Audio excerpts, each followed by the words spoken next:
Hello ಎಲ್ಲರಿಗೂ ನಮಸ್ಕಾರ. ಇವತ್ತು ಬಂದ್ಬಿಟ್ಟು 94ನೇ ಕ್ವಶನ್ ನೋಡೋಣ.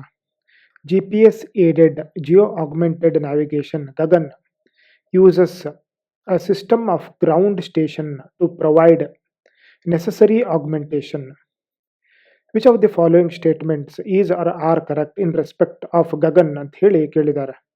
First statement, it is designed to provide additional accuracy and integrity.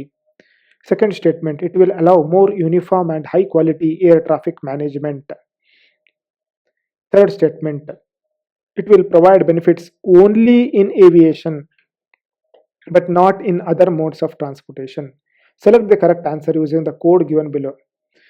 So ಇದು ಬಂದ್ಬಿಟ್ಟು ಗಗನ್ ಅಂತ ಹೇಳಿ GPS aided Jio augmentation navigation, ಇದು ಇಸ್ರೋದವರು ಮತ್ತು ಏರ್ಪೋರ್ಟ್ ಅಥಾರಿಟಿ ಆಫ್ ಇಂಡಿಯಾದವರು ಇಬ್ಬರು ಸೇರಿ ಇದನ್ನ ಡಿಸೈನ್ ಮಾಡಿರ್ತಾರೆ. ಸೊ ಇದರ ನ್ಯೂಸಿಗೆ ನಾವು ಹೋದ್ರೆ ಇಲ್ಲಿ ನಾವು ನೋಡ್ಬೋದು,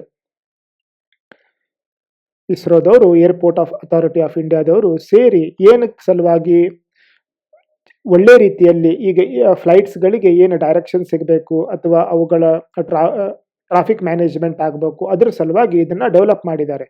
ಬಟ್ ಅದು ಅಷ್ಟೇ ಅದರದ ಯೂಸಸ್ ಅಂತ ಹೇಳಕ್ಕಾಗಲ್ಲ. ಸೊ ಇಲ್ಲಿ ನೋಡಿದ್ರೆ ನಾವು in addition Gagan will also provide benefit beyond aviation to all modes of transport including maritime, highway, rail roads, public service such as defence, security agency. So ಈ ಎಲ್ಲದಕ್ಕೂ ಕೊಡೋದ್ರಿಂದ ಸೊ ಮೂರನೇ ಸ್ಟೇಟ್ಮೆಂಟು ತಪ್ಪಾಗತ್ತೆ.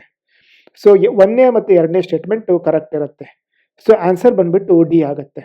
ಸರಿ, ಹಾಗಾದರೆ ನೆಕ್ಸ್ಟ್ ಕ್ವಶನ್ ನಾಳೆ ನೋಡೋಣ. Thank you.